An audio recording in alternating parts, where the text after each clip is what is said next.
is that it's more romantic. It's more. I'm sorry. It's simpler. It's more personal. Sherry, what do you think? I mean, No, I'm smiling because that's exactly how I would put it as well. Okay. I, of course, would never say that to a Catholic group. Of course.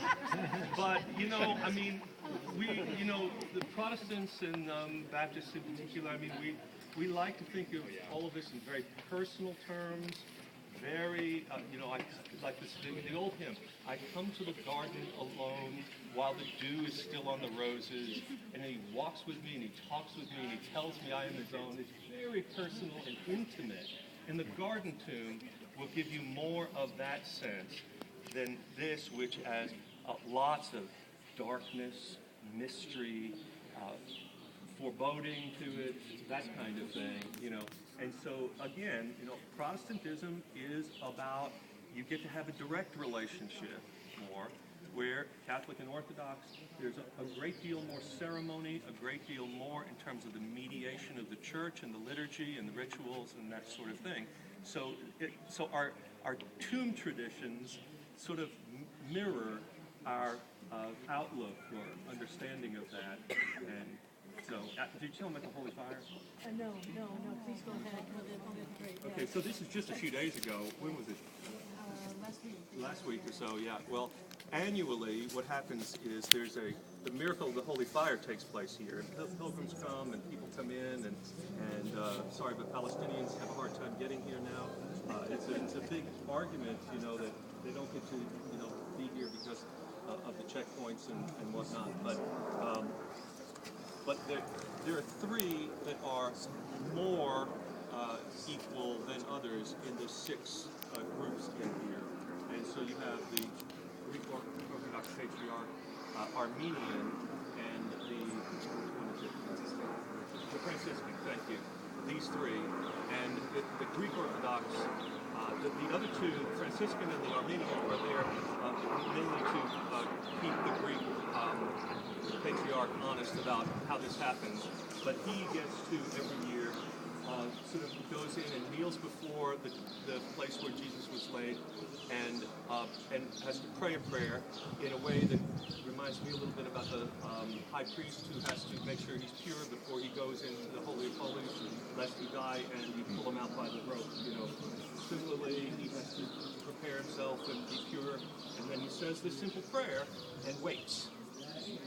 And every year, there is this Raiders of the Lost Ark sort of moment that happens, where the Holy Fire comes down out of nowhere, and it is a self-igniting, kind of like Elijah, exactly, but it happens, and he brings a candle with him, and it lights itself, essentially. Now, sometimes the fire then leaps all over the Church of the Holy Sepulchre, and then even out sometimes.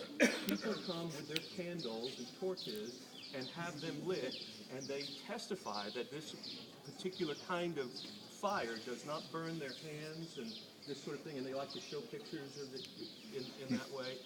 And this is a sort of a miracle of the Holy Spirit that is a kind of annual way of validating somehow the authenticity of this place. And that God resides here and that the Spirit continues to do this to those who are faithful, this kind of thing. Now, I'm a Baptist and more in the Protestant tradition, and I'll probably, he walks with me and he talks with me. Than this. No, I don't have but I know that sounds a little bit condescending. I think most people understand that these are things that the significance of which is not scientifically verifiable so much as it is the increase of the faith of the faithful, and that's kind of the way all that works. But that's an annual interesting thing, I think. The way that it was once explained to me is, did you see the DreamWorks production, Prince of Egypt? Any of you? And there's the scene where Moses is at the burning bush, and he's very curious, and he takes his staff and he puts it in the bush, and then there's this, the way that DreamWorks portrayed it, is there's this heat radiating from the stick, but he touches it, and it's not hot. And that's why somebody once explained it to me. I mean, and then you have the cynics that say, the Bic lighter is in his pocket. So, whatever and way that one relates to us, perhaps the greatest miracle is that when you have all these lit candles, only once in the couple hundred years of this ceremony, only once was there ever a problem with the fire in terms of, imagine the crowded conditions, everybody holding a candle, even some people standing up here waiting with their candles for somebody to come from down below to light their candle, and the fire is passed from person to person, and only once was there a problem of a fire.